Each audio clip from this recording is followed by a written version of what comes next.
I've always said you need to try to schedule to your teams or to the team that you have, and I don't sit around and think about, well, I'd like to get them on the schedule, or I'd like to have them on the schedule, or this would make sense. I mean, the West Virginia thing presented itself. We thought it was a great opportunity. West Virginia thought it was a great opportunity, and so we did it.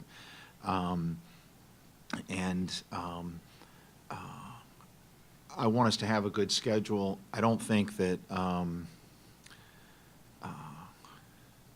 who we have on the schedule is as important as the quality of our schedule, and so you know, it's also a little tricky because you got the ACC Big Ten thing, and so you know, you never know from one year to the next who you're going to get in that, and that sort of thing. So if we ended up playing Penn State, I would feel like I do about West Virginia. It's you know, it was something that made sense at the time, and if it's something that our fans would be excited about, our players would be excited about, excuse me, and it makes sense for our schedule, then that's something we'd look at doing. But basically, you're saying you don't want to get locked into something like that long term. I'm indifferent, honestly. I want to have a good schedule, and again, you can't schedule every rival team that you have when you have league games, and then when you get into a long-term thing, we're going to be going to 20 league games at some point, Right. and so.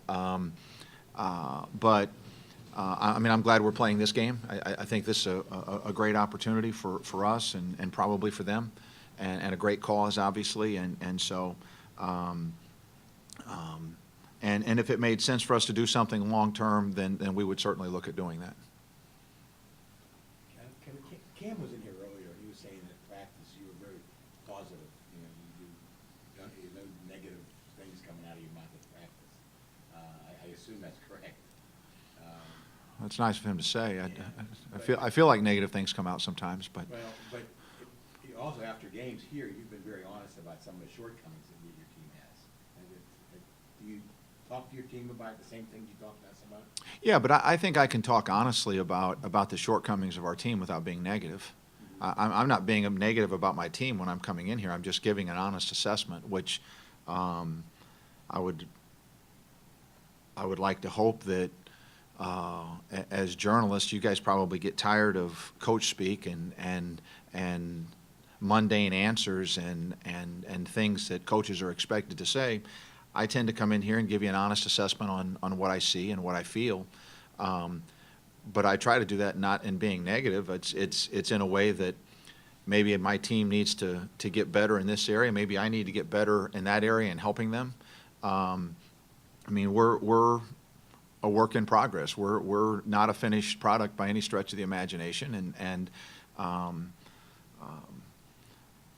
if I had every answer, if I was 100% mistake free, then we wouldn't we would make some of the mistakes that we make. They're 18 to 22-year-old guys, by and large, and you're going to make mistakes when you play, and so I try to help them and put them in positions to be successful and give them the repetitions that it takes to become good enough and consistent enough to be successful, and then hope for the best. And so so anyway, I try to be positive with them, but I also I try to be honest with them. Do you like the way they responded to your style? I feel like their response has been very good. Yes, I've been very pleased with how they've responded to me, and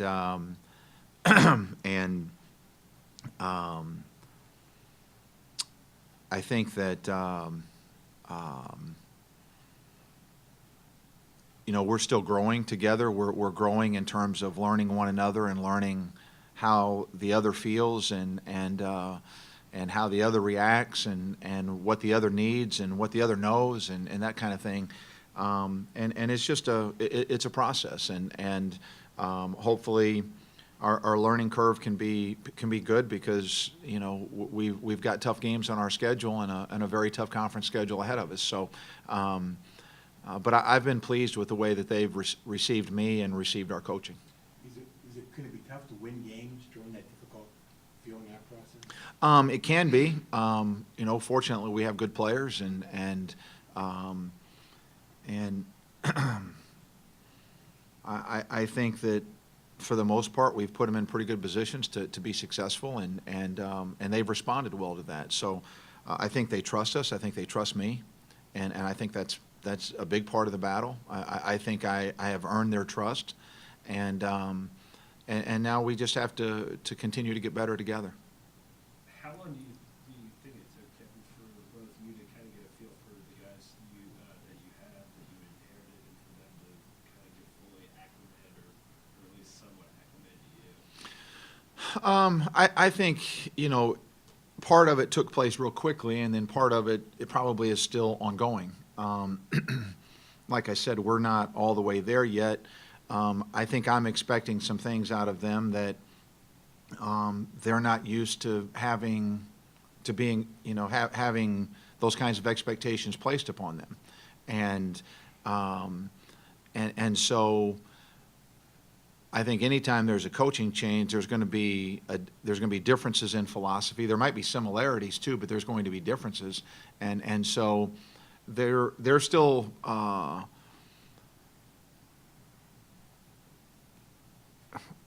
I don't know. They're still kind of trying to get used to what some of the things that I expect. I think, and conversely, I'm sort of getting used to, or at least learning. I don't know if I'm getting used to some of the ways that they are inherently, and some of those things are great, and some of those things I think need some modification. And so that's just kind of the ongoing process that we deal with. What are some of the expectations they're not used to?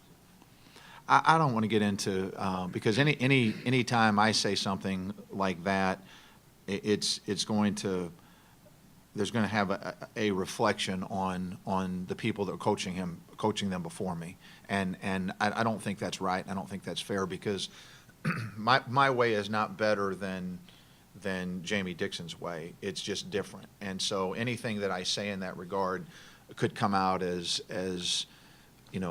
criticism, and that would be completely unprofessional and completely unwarranted and unfair. And so it's just differences in my approach, and so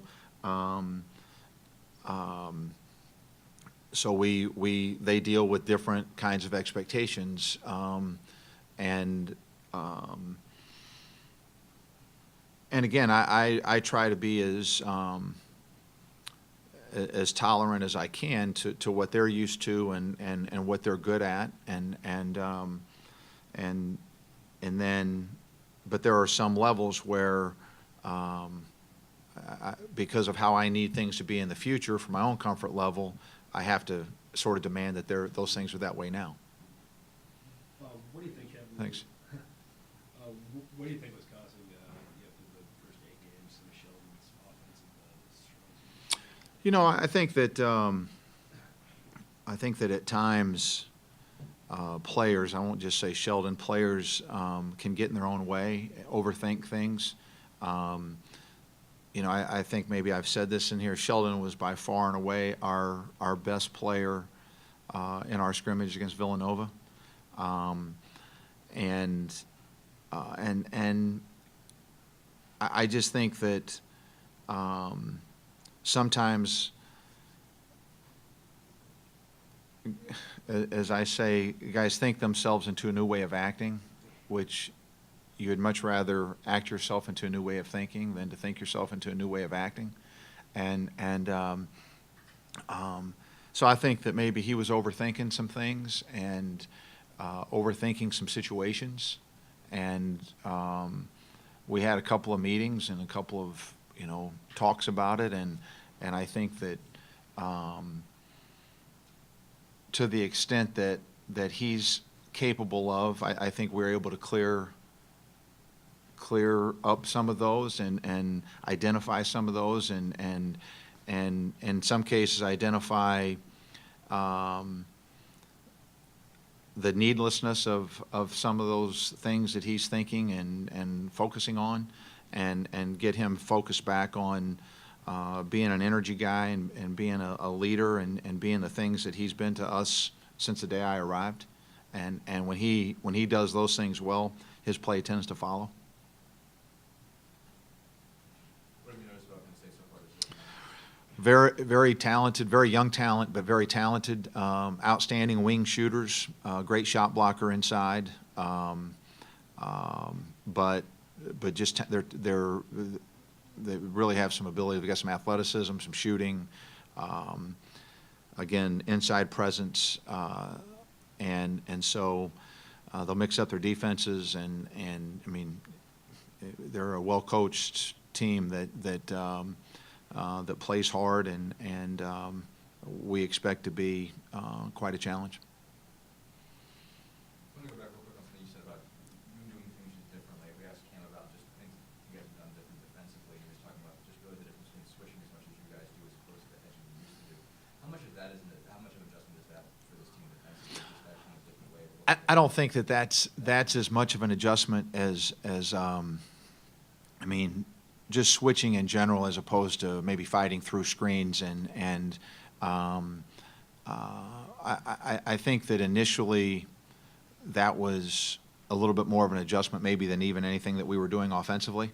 I think they're pretty used to it now. We still need to get better in some regards and in some ways, but I don't think that's been.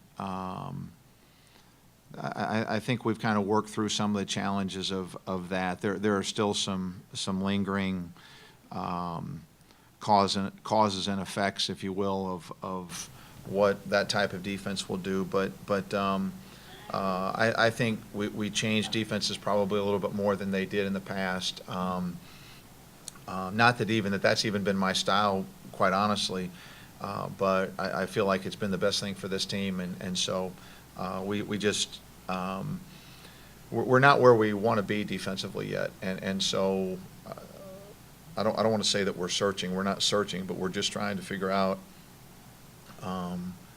the best application of the way we play, and so that's kind of what we've been trying to figure out for the games that we've played so far. Roughly how much zone and how much man-to-man are you playing? You know, I wouldn't even be able to tell you. I would probably tell you 75 to 25 man, 75 man, I would say. But I know in the Maryland game it was more. We played more zone than that, and in some games we've played, 90+% man. So, but I don't really have an exact figure roughly in my mind. In my mind's eye, that's what I would tell you.